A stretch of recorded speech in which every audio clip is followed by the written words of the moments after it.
A little-known actor named Ben Kingsley plays the title role in Gandhi, the story of a man who single-handedly changed the course of the British Empire. The movie Gandhi is one of the largest-scale epics ever filmed, with tens of thousands of extras in some scenes, and it's one of 4 new movies we'll be reviewing and discussing this week at the movies. We'll also take a look at the stinker of the week, the week's worst movie. That's this week at the movies, the movie review program.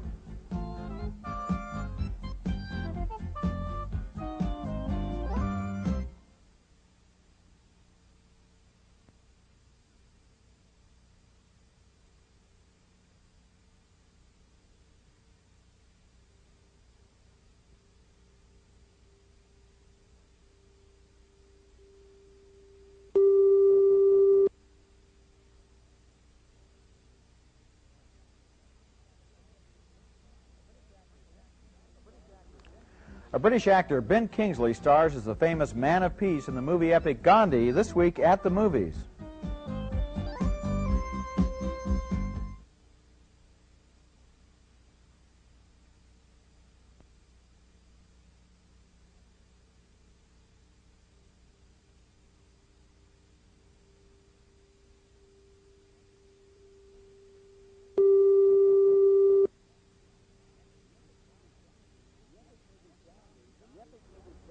The epic movie Gandhi this week at the movies.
When they catch you and make you inform. Nobody caught me. This is my setup. This is my action.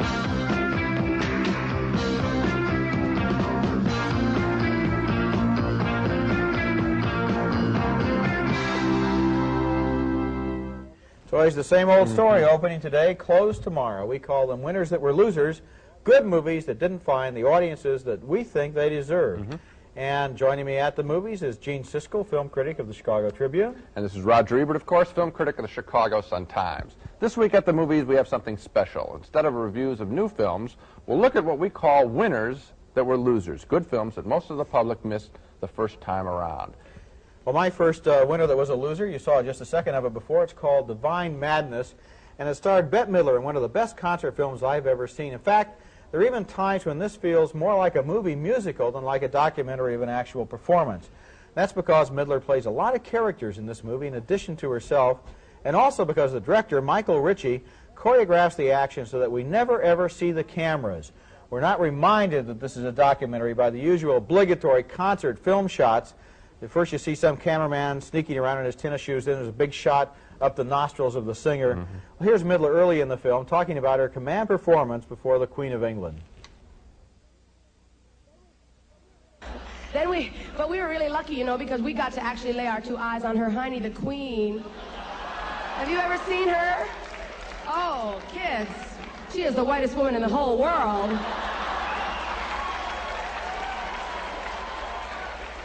She makes us all look like the third world. There can be no question that she is a Protestant. Really, she has a wardrobe and everything. I only have one question to ask her, Madge. What have you got in that purse? Anyway, where was I? Oh, my favorite member of the royal household in England is actually Princess Anne. I'm just crazy for her. Such an attractive, outdoorsy lass. Well, she loves nature in spite of what it did to her. Would you like to see my impression of Princess Anne? Oh, you're so cheap. God, they're never going to show this in Europe, I'll tell you the truth. Princess Anne, tell us all here in the BBC, tell us, how old are you this year?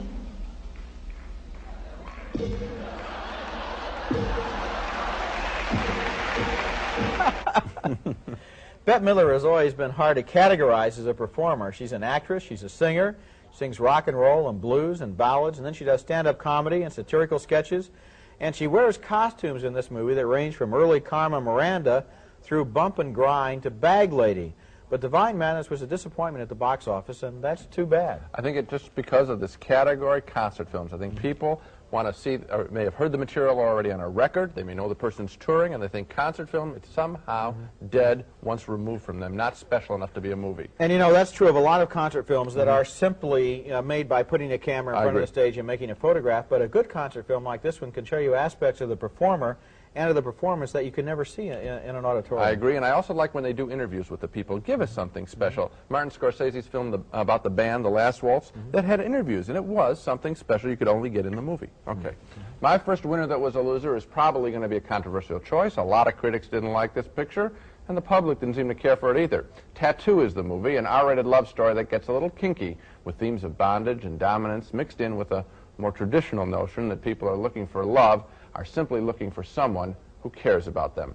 Bruce Dern plays a tattoo artist who literally wants to leave his mark on a beautiful model played by Maude Adams. He meets her while working on a commercial, and he invites her back to his tattoo parlor.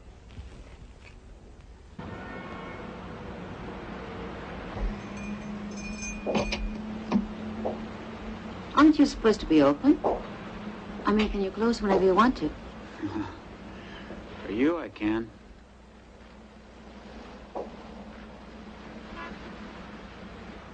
You do beautiful things. Thank you. It's not like the usual stuff you see. What do you mean, stuff?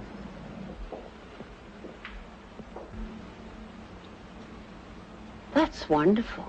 Thank you. You got a man or a woman? Man? Do you ever do women? Yeah. What kind? Oh.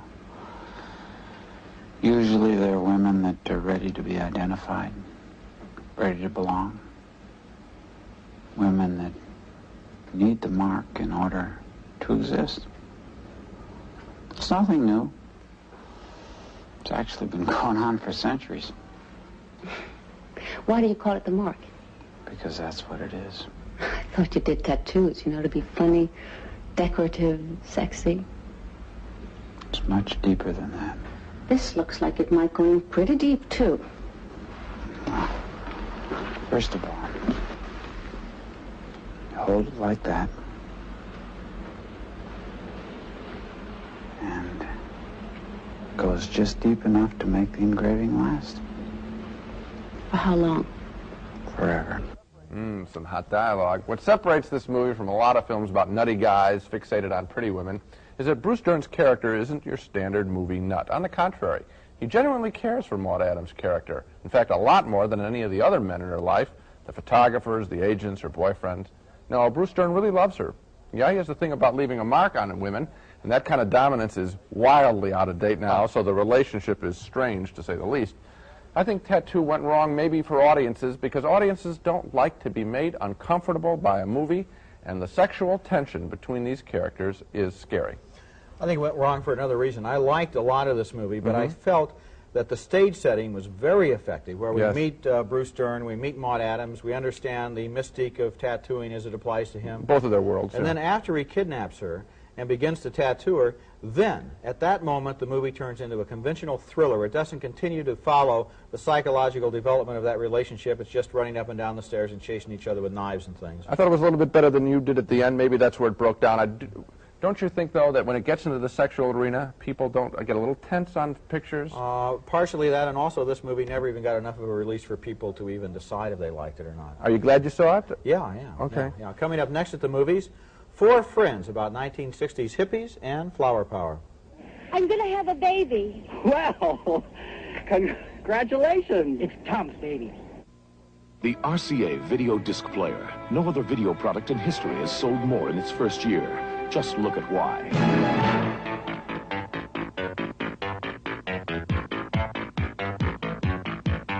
The RCA video disc player lets you see great entertainment on your TV with a remarkable picture, and now even stereo. Players start at $2.99. So why not get more out of your TV? We'll open your eyes, RCA. Glad has come up with a way to really handle kitchen garbage. With these tall kitchen garbage bags with handles built right in.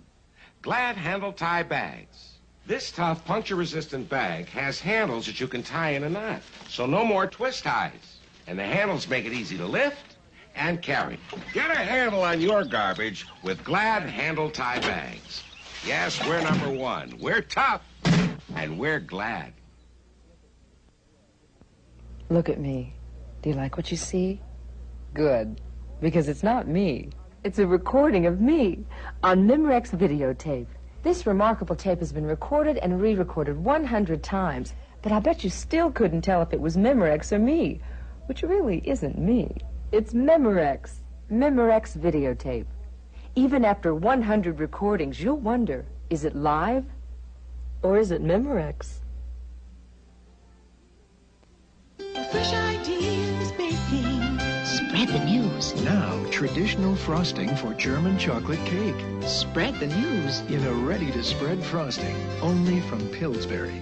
New Frosting Supreme Coconut Pecan and Coconut Almond with real coconut and nuts. Try it on new Pillsbury Plus Oats and Brown Sugar Cake, too. Then, spread the word. Delicious. The freshest ideas are baking at Pillsbury.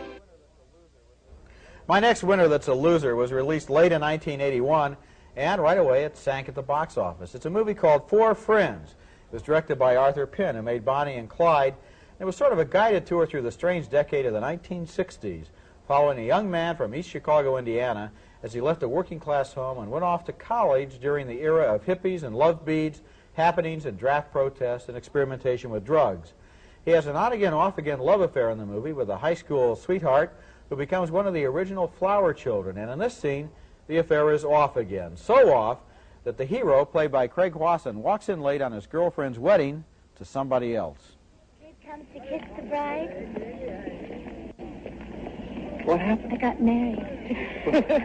No, the, Oh, I scratched it. Very stylish, don't you think? Minister couldn't take his eyes off it. Thought you'd come to kiss her so. Oh. Louis, well, I'd like you to meet my good buddy Louis Carnahan. Hi. Georgia, Tom. Oh, hi. David? Hello, David. Hello, Rudy. Thanks for coming. Yes, I've heard about all of you. I hope that you and Tom will be very happy. I hope so, too. What about David and me?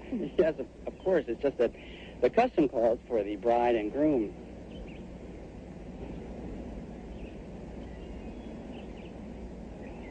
I think I better shut up. David! She asked me, and...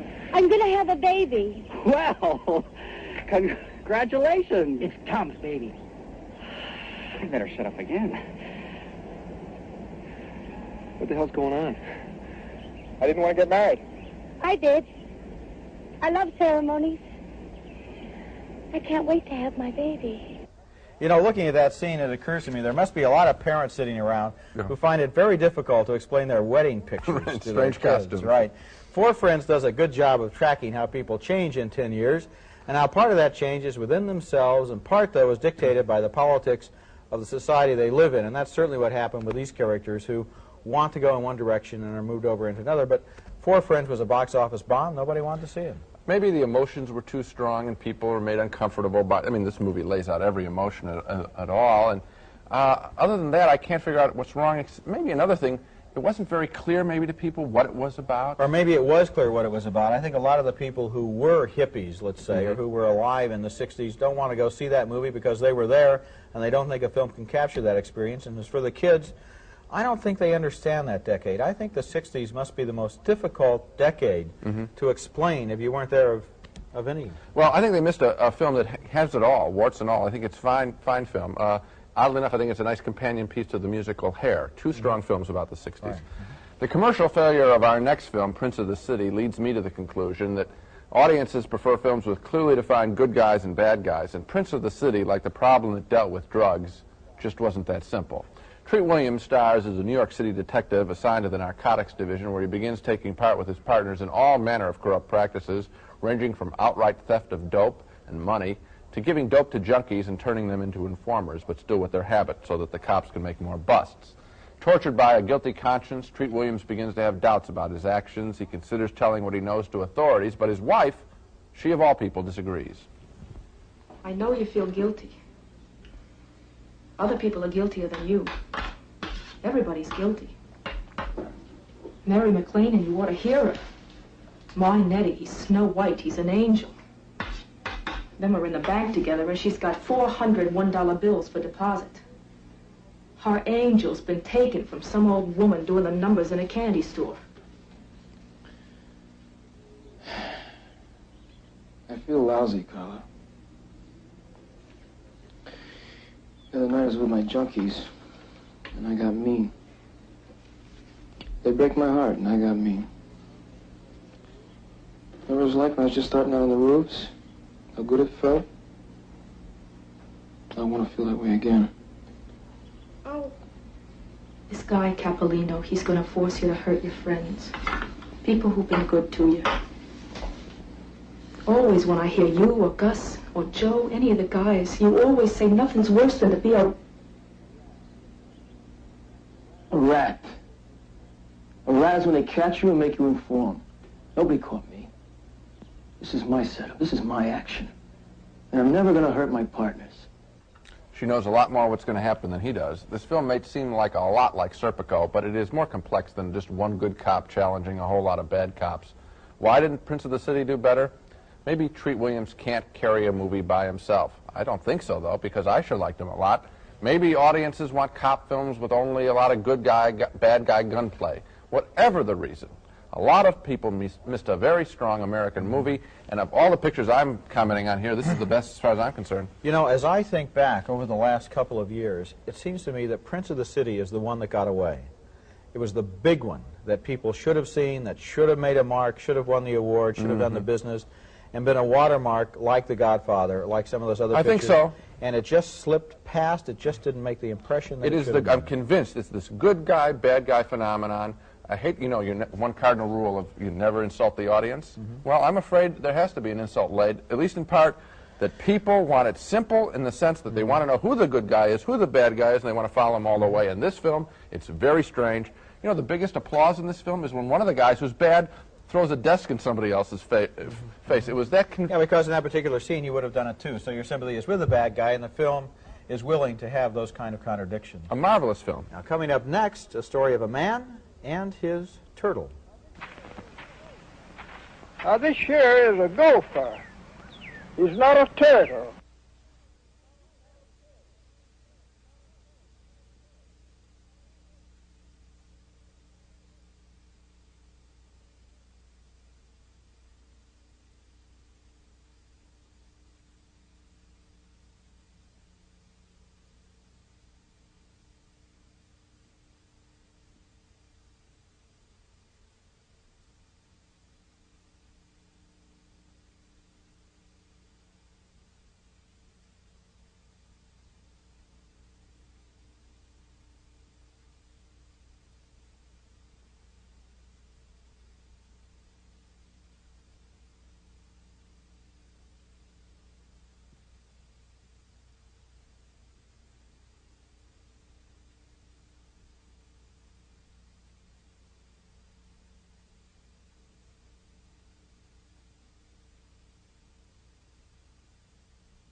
My next movie that didn't make it is a very odd, offbeat, endearing movie called Vernon, Florida, that played once on PBS, but has never played very much in commercial theaters anywhere. And maybe I ought to explain that this movie is by Errol Morris, the same man who directed Gates of Heaven, that dog cemetery documentary that we've discussed several times on the air, not to be confused with Heaven's Gate, which was a real dog. Morris has an absolute genius for finding people who are complete originals in his films, people who are obsessed with dead animals, or in the case of Vernon, Florida, with things like wild turkeys and the philosophy of a possum, and in this scene, the life and times of the lowly turtle. Now this here is a gopher. He's not a turtle. He's harmless, he won't bite you. I don't know just how come him to be way down in here. He don't like this kind of land here. He's high, dry, sandy land for him, and he'll dig his den to be as far as 20 feet deep sometimes. And he's good to eat, too. But I don't eat him, but people do eat him. He's just a fine piece of meat for the dining table.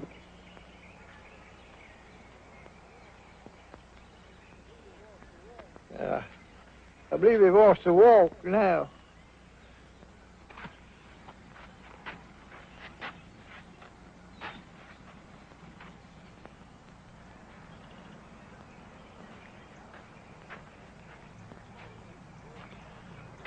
His motor's slow pace. Great. You know, every time I look at that, it looks more like a turtle to me than a gopher. Yeah, I somehow, know, especially in the close-up. That's Morris's method throughout the movie, though, is just to give these people the freedom to say whatever they say and to think whatever they think. And he took his camera to the actual town of Vernon, Florida, just looked around until he found people willing to talk about their lives, their occupations, their pastimes, and their thoughts about what turtles that look like gophers and gophers that look like turtles think about.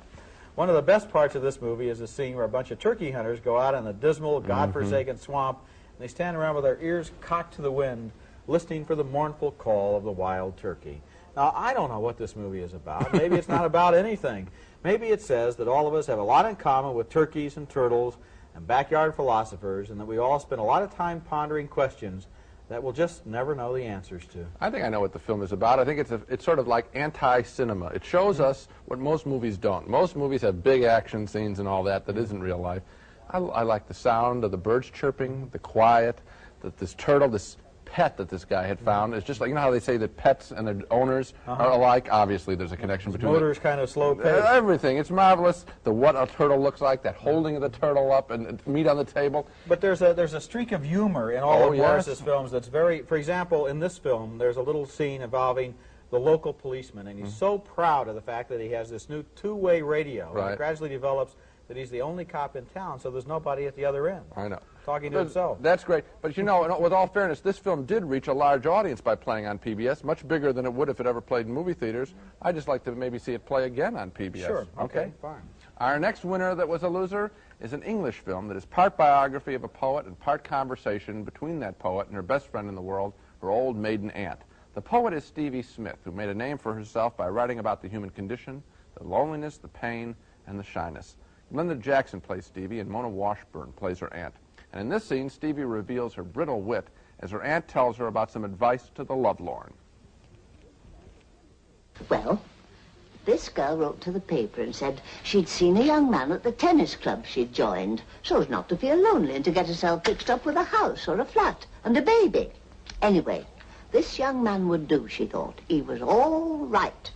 The question was, how could she get him to propose? They hadn't actually spoken, you see, so how could she make him propose? Well, they published an answer, and they said, arrange to play the last set with him, then linger hopefully, and perhaps he will see you home.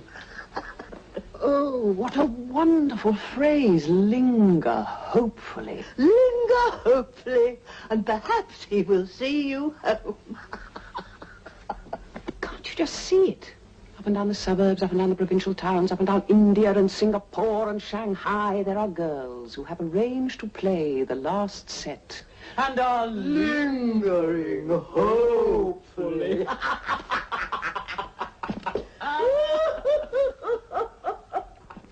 Most of the movie takes place in that living room because there's no conventional action, and because it's about a poet. You really have to think about this movie. Stevie is the kind of movie, I guess, we should just be happy that it gets made at all, let alone worry about whether it gets seen. But because of the quality of those performances, and they were so exceptional, and because of the really warm friendship between Stevie and her aunt, because it's so true and selfless, this movie, Stevie, is one of those pictures where you want to round up your friends and really drag him to the theater. I did that in one case. I brought a whole group of people to it. Well, they must have thanked you for it. I think so, yeah. One of the things that I noticed in this movie is the ability of a great performer, such as Glenda Jackson, to take a script that is basically just words and to make it into basically just people. Because this could have been an awfully dry movie if we were just sitting there talking and talking and talking. And Mona Washburn and Glenda Jackson make these people, they have an interior drama that's going on that makes the movie exciting, even though nothing appears to happen really overtly. I know. And you know, we're always talking about how there have been buddy films with men and all this, and we always think, why aren't there more of the women? And you, in your mind, you immediately think young women, trendy women on the make. Here's a buddy film. Yeah. Great buddies. They're great older pals. women. Marvelous. At the Movies continues with a wrap-up of Winners That Lost. Cammy all over, pretty Miss Marilyn, the one with the beautiful skin, soft and clean to turn a young man's eye, and the coconut soap is the reason why she's Cammy all over. Camay is the only leading beauty bar that's 1/2 coconut soap for creamier lather, to feel soft all over. Not just the face, but every place she used Cammy all over. Camay, for beautiful skin all over.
Let's take another look at all 6 of our winners that were losers.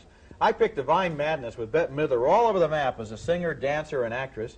4 Friends, about American kids coming of age in the 1960s. And Vernon, Florida, the offbeat, very odd movie about a town of would-be philosophers. Gene's winning losers and losing winners included Tattoo, the offbeat love story with Bruce Dern and Maude Adams.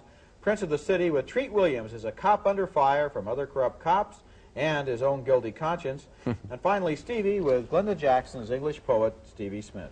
Well, that's all for our winners that were losers. We hope you'll look for them if they make it to a revival theater in your town, or, what's more likely, see them on the pay TV service that you might subscribe to. Next time at the movies, Roger and I will return with 4 new films, and until then, we'll see you at the movies. Promotional considerations paid for by Ward Johnston, Johnson Wax, and Super Pop Popcorn. Hooray for Raisinets. Now you can enjoy one of the all-time favorite movie candies at home. Goobers and Snow Caps, too. Hooray for Raisinets. Glade Aerosol, the air freshener that instantly makes your home fresh. One spray and you'll know the difference Glade made. Super Pop Popcorn, a tender, delicious, nutritious snack at an economical price. Super Pop Popcorn, it's the one snack you can't eat alone. Super Pop.